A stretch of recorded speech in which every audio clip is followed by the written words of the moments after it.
Okay, Assalamualaikum, selamat pagi. Very good morning. I just want to issue one statement on the bantuan khas Sarawak ke Sayang 4.0 yang keempat. This one is prepared in English, so I have to use bahasa English dulu. Kalau saya translate ke bahasa, kita pun boleh translate. Over the past 6 months, GPS government had implemented BKSS 1.0, BKSS 2.0, and BKSS 3.0 worth 2.55 billion ringgit and has benefited about 3.0 million beneficiaries from various groups such as the B40 groups, frontliners, transportation sector, tourism sector, and businesses sector. In view of the recent surge in the COVID-19 cases throughout the country, that has affected businesses and livelihood of the rakyat, the state government has decided to extend 7 measures that will lessen the impact of the pandemic until the end of the year. The 7 extended measures under BKSS 4.0, which I am going to announce, will have cost implication to the Sarawak government, a total sum of 104,840,000. That means 104.84 million. The 7 measures are as follows: 1. Electricity bill discount.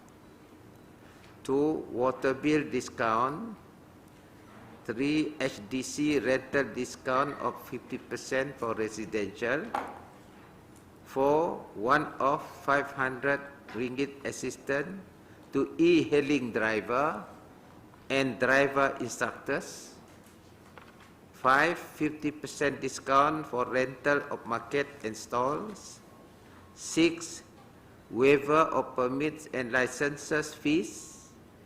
And 7. Waiver for rental to SMEs in retail sector operating on premises owned by the state GLCs or statutory bodies.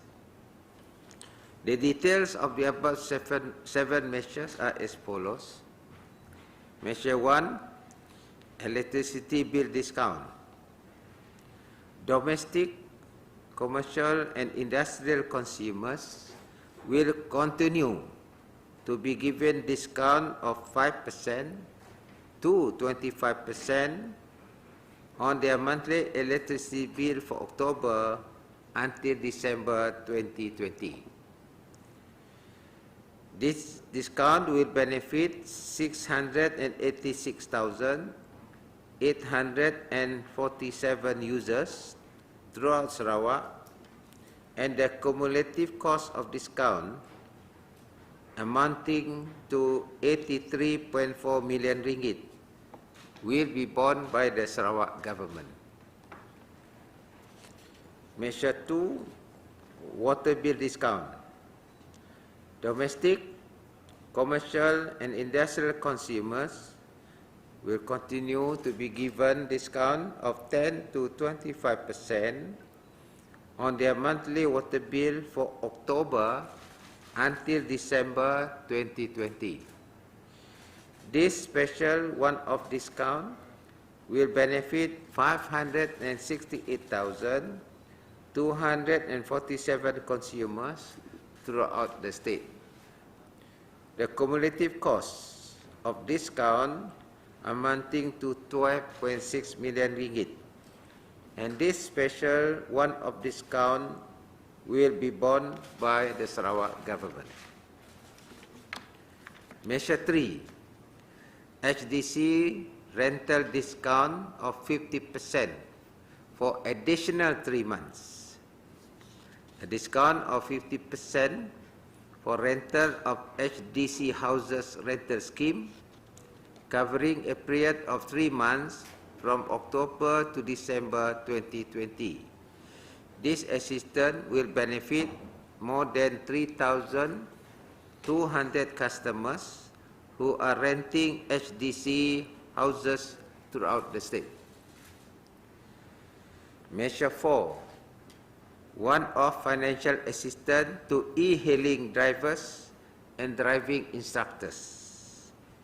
In July 2020, Sarawak government extended assistance to relevant players in the transportation sector that are badly affected by COVID-19 pandemic, such as taxi drivers, school bus and van operators, licensed van operators and penambang throughout in the state.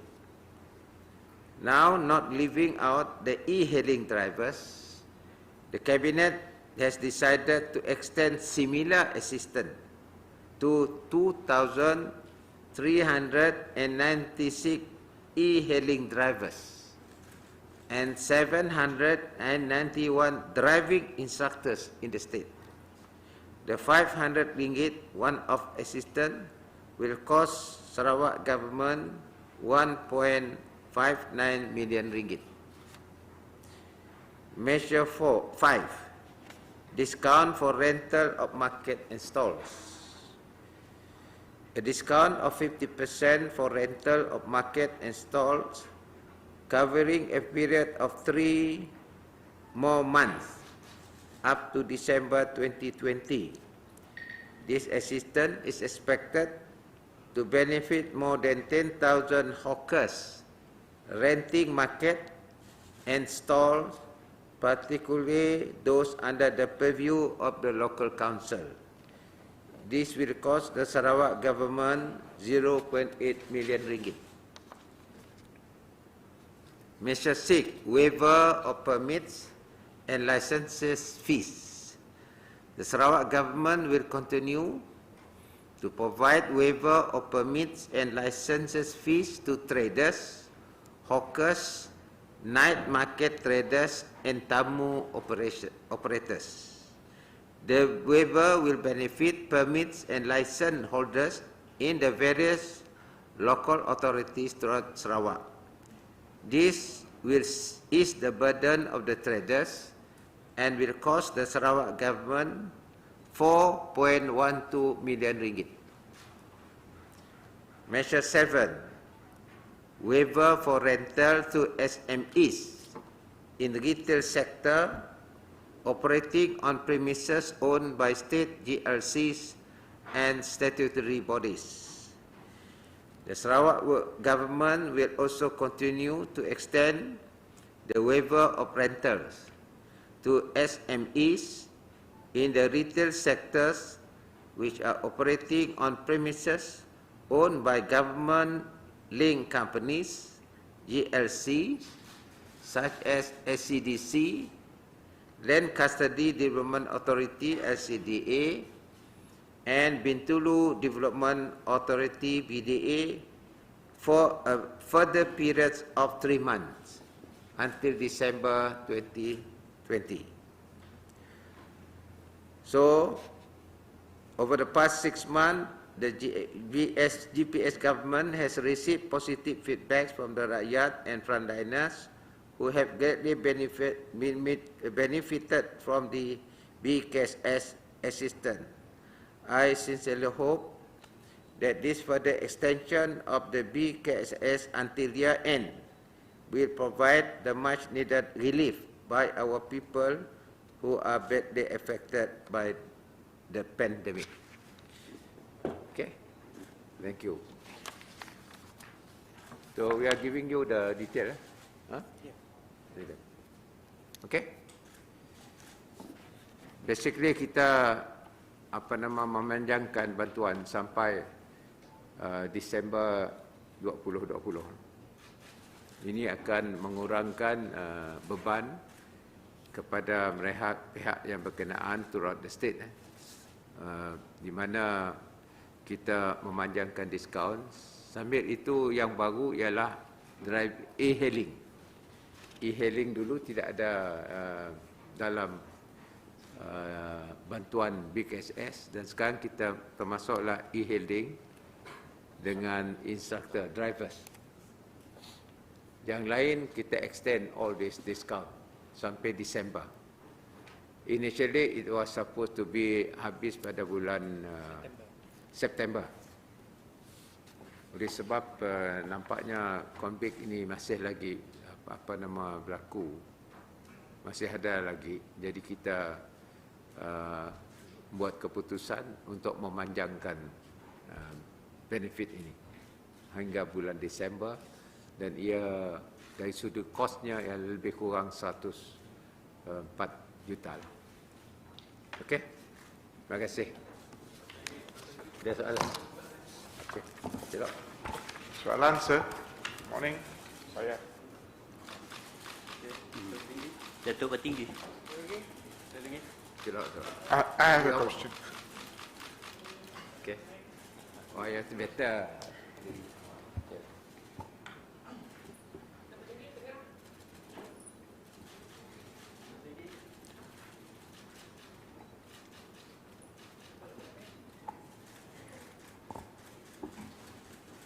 Okay. Sir, excuse me. I want to ask a question from you here. Ada soalan? Yeah. Yeah. How do you describe the state of economy in Sarawak at the moment? You know, since the COVID and now, with all these schemes that you have introduced, how do you describe the state of economy that we are facing at the moment? I can give you the national economy, but I can tell you something about the state economy. Actually, the state economy has recovered, but not 200%, because our construction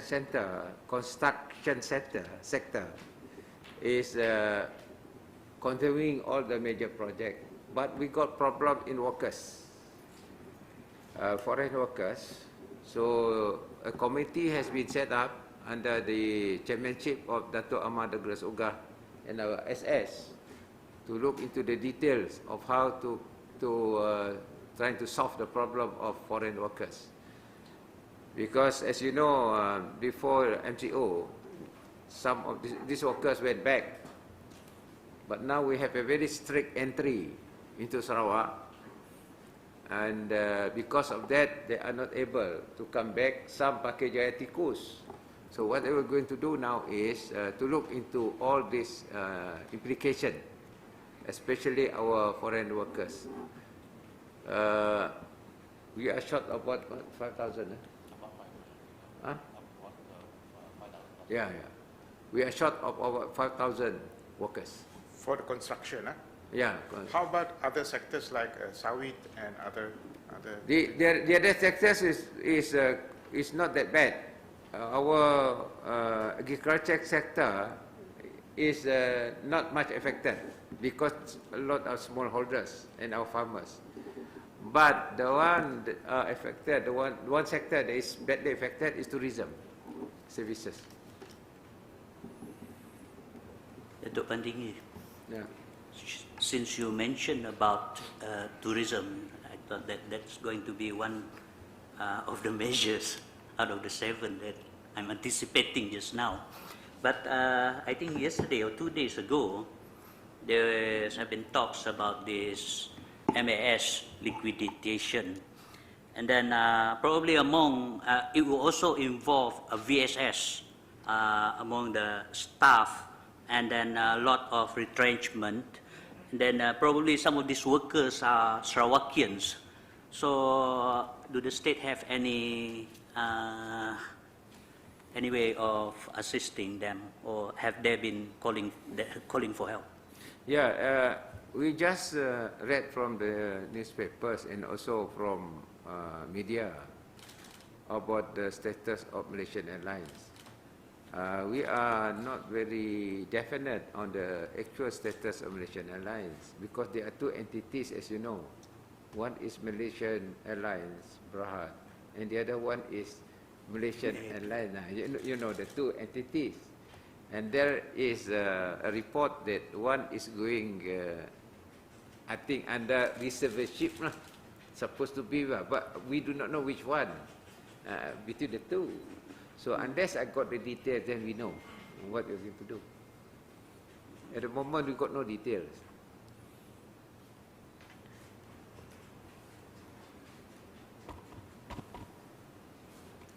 As you know, we are short of 5,600 workers, and majority are skilled workers in construction sector, meaning there are jobs available. So the committee will look into it. Maybe we have to do reskilling of our local workers and upgrade the skill so that they can be involved in the construction sector. It's number one. The other option is certain job can be, we can apply robotic operation. Macam ngebak barang ya, maybe we have to apply technology lah. Macam kita mula assembly line they can bring the barang material to the site. You don't need a worker to do that. So the committee will look into that now. This situation definitely requires the people to change their mindset as well. When you're talking about hotel workers, they have to go to the ground and work in the construction site. Exactly, that's what I'm saying, reskilling. Yeah. So we have to have a crash program on that. I ask the committee to look into it as reskilling, meaning we train these people in that sector which is badly demanded. Because our economy, state economy is there. The economy is still running, but we are short of workers. You just imagine 5,000 is a lot. In other words, there are 5,000 jobs available. We have to have a relook. Some can be replaced by automation. We don't mind, the state government don't mind to invest to help them in procuring this machine, automation, to help them. It's one of the solutions. Datuk, this shortage, does it affect project schedule? But if it does, by how much? It has affected. Under MCO, banyak projek kita di luar ya, dapat berjalan dengan masa yang telah ditetapkan, the schedule. So there are some project delayed about 3 to 4 months affected. But overall it's okay lah. The projects are there. Okay?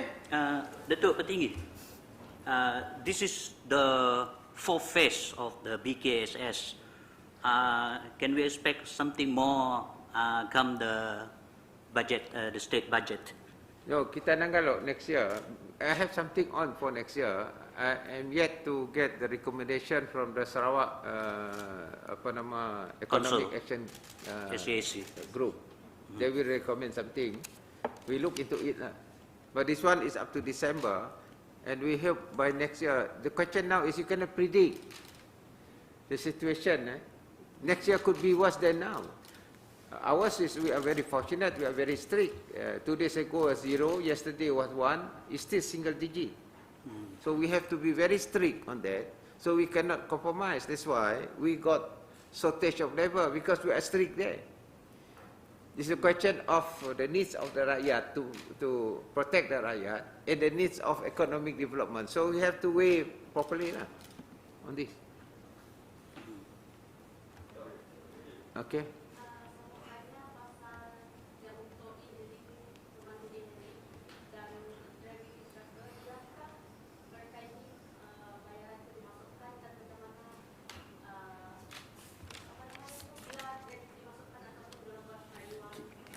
Kita macam biasalah, kita menggunakan Sarawak Pay. Kita hantarkan bantuan kita menerusi Sarawak Pay kepada mereka yang menerima. Macam e-hailing, mereka adalah registered with JPJ. So kita akan menggunakan list yang ada di JPJ dan kita masuk kepada akaunnya lah melalui Sarawak. Ya. Ya. Kita tengoklah, kita tengok teknik. I cannot promise because it must be within these 3 months. Within these 3 months. Okay. Currently, we receive a few complaints from the people who appeal for the BKS, either 2.0 or 3.0 before and now 4.0. Some of them, when they check on the BKS system, the appealing is still under process. Any system that make this kind of thing resolved, because there are still in question either they are appealing for that kind of thing approved or not. No, kita terpaksa memutihkan ada yang mempunyai maklumat yang tidak betul.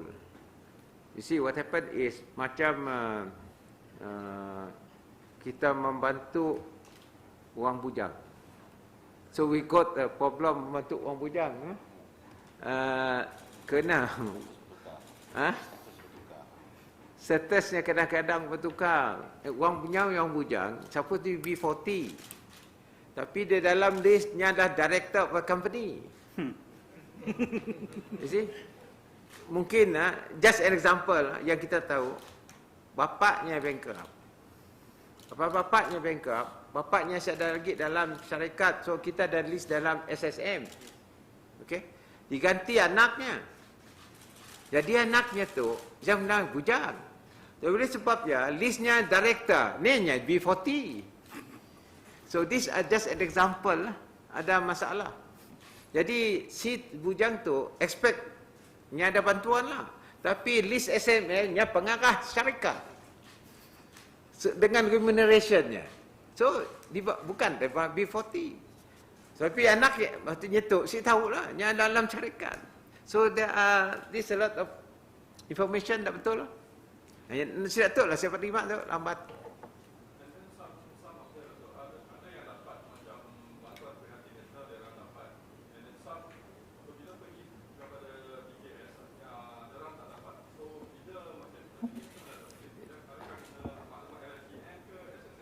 Kita based on SDN SS atau senarai yang mendapat bantuan BKSS ini adalah berdasarkan maklumat diterima daripada lembaga hasil dalam negeri. So all the list will be there. They have a comprehensive list. Kemudian apabila ditukar mendapat BKSS, LHDN ni dia punya pun ada punya dia punya apa nama akan semak semula dia punya list because status dah bertukar. So rancangan status dah bertukar menyebabkan senarai itu tidak sama dengan senarai yang lama. Mestilah tak senarai yang lama. So apabila itu senarai yang lama itu ada yang tersingkir sebab dia mungkin tidak layak lagi. LHDN dalam memberi senarai itu berpandu bukan kepada semakan dengan berbagai-bagai agensi. Saya kurang ingat, tapi the number of agencies dia semak ni almost 20 agencies, almost 20 agencies dia semak tu.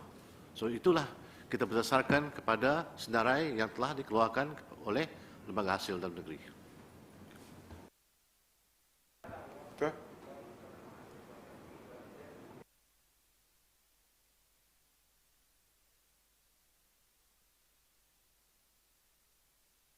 Dato', one question. I have one question here, Dato'. You just mentioned just now this virus, this COVID-19 is very unpredictable. The question now is, the state is giving a lot of money to take care of the people, but at the same time, we are also facing the dilemma of having the state election. So, is it this year or next year? So people are saying, please not this year, because there's a spike. But next year also, we are not sure. It might be, there might be a spike also next year. And they say, wait for the vaccine. but they might no vaccine. So this is a question people are asking now. Actually, the government is, we in GPS are evaluating both. Number one is our term habis, actually is April. But then it has another 120 days from automatic dissolution. That is 100, I mean June lah. On the other hand, we have this COVID-19. New Zealand has COVID-19. Singapore, COVID-19. Korea, COVID-19. Of course, now is US lah. That one I cannot comment lah. US. Because of the stand taken by Trump. Because Trump say this COVID-19 is not that important. That one I do not want to comment lah. But we see New Zealand, Singapore, South Korea, and at the moment is Myanmar. Now is Myanmar having election. So for us, we have to look both sides because we cannot predict if our COVID-19 is single digit and we are subject to advice by Kementerian Kesihatan lah, whether we should go or not. Because I am also concerned on the health of the people. On the other hand, you cannot govern and take measures COVID if you don't have the mandate. You see? This one, I still got the mandate. I can decide. If I don't have the mandate, I can't. You see? So this is a very sort of difficult situation, complex, but we have to consider every factors. Then we decide. Okay? Huh? No, I'm subject to advice from the expert, especially health. I mean, we are not crazy for power. What is important is, you know, you must have the government that has the mandate not only to manage COVID, to manage the country, economy. So, which is important. We are still weighing both. But the question is, what are we going to end? Kalau you ada mandate, susah juga. You have to decide. So, we have to get people's mandate. They get to be decided lah. Tangga dulu. Yes, dude. Can you guarantee me next year it is less? Can you guarantee me or not? Unless we can improve on the, what they call the election process. Exactly, this is the thing. And that's, I think that one I leave to an election commission. But in other words, you must have election. The question is whether you have election or no election.